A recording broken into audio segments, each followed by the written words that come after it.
E palmas principalmente para ela, Débora Alfano, palmas principalmente para ele, Fábio França. Bom, eu fui dar uma fuçada, uma lida, fazer um mergulho nas chamadas causas desse pavoroso desastre, que não sei se dá para chamar de desastre ambiental, mas e um desastre social, que também é. Petrópolis forma entre os 10 municípios brasileiros que mais registraram desastres naturais entre 1991 e 2012, sendo 11 o ano de uma tragédia que pegou a Serra Fluminense como um todo e deixou quase 1.000 mortos. Estava lá Petrópolis. Petrópolis é o número 1 em deslizamento. Brasil. E quando você pega o estado do Rio de Janeiro, destaque absoluto. Então, se você fizesse um mapeamento brasileiro, nacional, hoje, dos locais mais importantes sobre os quais o Estado deveria agir, o Estado, leia-se, os governantes, Petrópolis estaria na lista. Petrópolis estaria na lista. Some-se a isso o fato de ser uma cidade histórica, importante para o Brasil, toda a vida é importante. Mas se você fosse priorizar, Petrópolis estaria numa lista. Vamos cuidar de 10 municípios. Tudo que a gente vai fazer é resolver o problema de 10 municípios, dos 5.500 municípios brasileiros. 10. Petrópolis estaria na lista, se a gente fosse considerar desastre natural. Veja, quase 10% das mortes provocadas no mundo estão associadas a riscos ambientais. Eu estou falando de inundação, furacão, estou falando de terremoto, estou falando de tsunami, incêndio, vulcão, cheia, seca e suas consequências, porque vem as doenças. Porque a falta de saneamento decorrente disso, porque fica sem luz, porque, enfim, falta acesso, enfim. Então, o item desastre natural é importante na pauta mundial, 10%. 10% dos óbitos estão associados a algo assim. Os desastres naturais e suas consequências. E o município de Petrópolis é um dos 10 mais importantes do Brasil. Só por esses dois números que eu verifiquei, a gente já poderia ter agido para evitar uma tragédia como essa que aconteceu em Petrópolis. E é uma loucura imaginar que você tem outros dados pavorosos para reforçar a necessidade de uma ação, porque o desastre é natural, mas a construção do desastre é social. 85% das construções e reformas feitas em residências no Brasil são por conta própria, sem engenheiro, sem arquiteto. Algumas pessoas não ficam chocadas com isso, mas 100% das construções feitas em áreas de risco, obviamente, são feitas sem engenheiro, sem arquiteto. Você está num terreno que não tem registro, você está numa área que não pode construir, numa área de alto risco, e você faz por conta própria. Você constrói para sua própria família. É uma migração do ser humano em direção ao epicentro da tragédia. E aí, quando acontece uma tragédia dessa, a gente olha para o céu e lamenta. Mas o céu não perdoa. No Brasil e em qualquer lugar do mundo. A terra não perdoa. O mar não perdoa. A floresta não perdoa. A gente é que tem que buscar uma forma de conviver com a natureza sem achar que é possível confrontá-la. É possível conviver com ela. E eu não estou fazendo aqui um discurso ecológico fofinho. Eu estou fazendo um discurso pela vida das pessoas. Quando a gente pega, por exemplo, o que aconteceu em 2008 em Santa Catarina, a gente teve 135 mortes em novembro de 2008. Uma chuva assombrosa. atingiu o Vale do Itajaí, você teve consequências impressionantes. Mas olha só, Blumenau, que foi uma das cidades atingidas, teve 3.000 deslizamentos de terra naquela enchente, mas Blumenau conheceu, entre 1850 e 2002, 68 enchentes.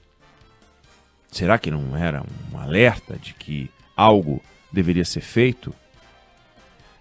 Será que realmente os céus pregaram uma peça no Vale do Itajaí? Será que os céus pregaram uma peça na Serra Fluminense? O maior desastre até o desastre de 2011, que atingiu a Serra Fluminense, era na cidade de Caraguatatuba, litoral paulista. Março de 1967. 30.000 árvores, a serra veio abaixo. Pedras, terra, lama. A cidade ficou 3 dias sem luz. Mais de 430 mortos. Numa cidade que naquele momento tinha 15.000 habitantes. 15.000 habitantes. Se puxar o histórico de Caraguatatuba, você vai ver vários episódios também, como Blumenau. E se você olhar para aquilo que foi feito depois, em todas essas regiões, região Sudeste e Sul especialmente, você vai ver que foi feito muito pouco. E todo mundo sabe o que tem que fazer. Os mapeamentos foram feitos. Em 2011, depois de 2011, a gente falou disso aqui. A Prefeitura de Petrópolis encomendou um estudo que começou a ser feito em 2013, levou 4 anos, em 2017 ele foi anunciado. Um estudo amplo, pegaram 1.500 imagens aéreas, fizeram 700 visitas de campo, mapas e tal. E uma lista daquilo que deveria ser feito. Morro da Oficina aparece ali. O epicentro do desastre de Petrópolis aparece aí. Falavam em limpeza de rios, canais de drenagem, obras, construções, reflorestamento de áreas degradadas. Falavam em fixação, por exemplo, de grandes blocos de pedra ou o desmonte de grandes blocos de pedra, que muitas vezes é o grande causador de uma tragédia. Falavam em reassentamento de pessoas. E, no entanto, tem morador em Petrópolis aguardando uma unidade habitacional da enchente de 1988. 1988. E depois disso, Petrópolis conheceu uma enchente em 92, 94, 95, 2000, 2001, 2002, 2003, 2008, 2011, com vários mortos. 57 mortos em 2001, por exemplo. 50 mortos em 2002. 1966, Petrópolis teve uma enchente grande. E o que é preciso fazer está nesse relatório de 2017. E a velocidade com que o Estado faz é a mesma velocidade com que as nuvens se formam e desaparecem.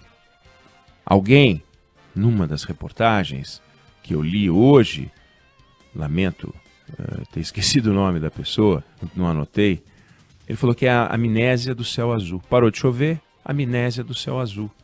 Parou de chover, o problema desapareceu. A nuvem agora, um dia vai se formar, aí a gente vê. Agora, como enfrentar o problema sem passar por reassentamento? Não dá, não tem jeito. Não tem jeito. Pega o rio Itajaí, por exemplo, ele subiu 12 metros na enchente, a região do Itajaí, subiu 12 metros. Você pega o rio Santo Antônio, que tem 40 metros de largura, ele ficou com 200 metros de largura numa das enchentes recentes dessas que a gente está falando. Um negócio assombroso. Como a gente vai enfrentar isso sem deslocar as pessoas? E se a gente não vai, e se não tem alternativa de resolver o problema sem deslocar as pessoas, O que dizem os candidatos a prefeito de Petrópolis e outras cidades sob risco de deslizamento, desabamento, enchente, chuva, que é o problema brasileiro? Dizem que vão construir unidades, que vão criar casas, regiões de casas populares, aluguel social, etc. e tal. E quando a gente vai ver, fazem 50 casinhas aqui, 100 casinhas ali, tem 15 mil moradias em Petrópolis. Quantas casas foram entregues? 100? Desde o desabamento, desde o desastre de 2011, 200, 80 casas, tem 15 mil. Nessa velocidade, levamos 10 anos para fazer 50 casas, 100 casas, 10 casas por ano, 15 mil, faz as contas. Vamos levar 1000 anos? Então, não há solução possível que não passe pelo enfrentamento do problema. E a gente empurra com a barriga. É a passarela que cai, como a gente noticiou, é o pedaço de avenida que cai, porque não tem manutenção, é a encosta que vem abaixo, é o morro que desaba, é o rio assoreado, e tem dinheiro para obra. Aí você vai lá e aí a notícia vem, tantos milhões de recursos foram deixados de lado, etc. e tal. De quem é a culpa? É do prefeito que não pegou o recurso? Aí você vai ouvir o prefeito de Petrópolis, ele vai dizer: pedimos recurso, mas o secretário estadual não liberou. Aí você vai no secretário estadual: o repasse deveria ter sido feito pelo governo federal, mas as parcelas não chegaram, não sei o que. Aí você vai ouvir o governo federal dizer: o dinheiro está à disposição desde 2018. E fica. O que acontece com esses governantes? Nada. Quem é o responsável objetivo por isso? Nada. Ontem, a gente fez uma entrevista esclarecedora com o secretário do Meio Ambiente de Petrópolis, Gil Kempis, não é isso o nome dele? Gil Kempis. Fala muito bem, você percebe que é uma pessoa bem intencionada, tentando resolver o problema. Mas ele próprio admitiu, né, Débora? Talvez sem perceber, que não tinha sirene e sistema de alarme no lugar onde desabou. Por quê? Porque o lugar que desabou, até o dado, quer dizer, até o momento em que eles fizeram a atualização dos dados daquele lugar, não pedia um sistema de alarme e sirene. Não pedia.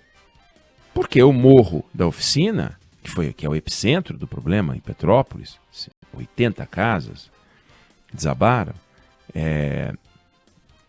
não aparecia no que ele chamou de nível 4 de alerta, que são as 18 áreas de Petrópolis que tem o sistema de alarme e sirene. E não tinha. Agora, bom, então quer dizer que agora morros que não são do nível 4 estão desabando? Não. Houve uma evolução negativa, né? O solo foi se degradando, foi ficando mais frágil. E aí ele chegou no nível 4 e ninguém percebeu. É Brumadinho. Quem é que monitorava aquela barragem? Monitorava. Pô, mas você visitou lá e tal, e aí aquele negócio continuou a trabalhar. A água, a terra, ela não faz acordo político. A água, a terra, ela não faz conchavo.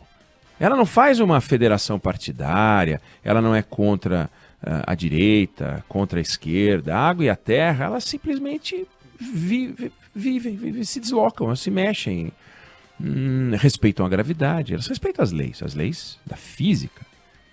Agora, as leis dos homens, ela não está aí, não quer saber se tem emenda de bancada, se tem emenda secreta, se o dinheiro não chegou, se o dinheiro chegou, a água vai e mexe e vai varrendo tudo. Então, embora Brumadinho não seja um desastre natural, porque aquilo é artificial, não é uma barragem de uma mineradora, mas envolve elementos naturais, água, terra. E a força da natureza é isso. Foi isso que aconteceu em Petrópolis. Então, quando a gente pega e lê sobre isso e vai olhar os exemplos, Santa Catarina, São Paulo, Bahia, Minas Gerais, Serra Fluminense, é tudo a mesma coisa. É tudo a mesma coisa. É um governo enganador.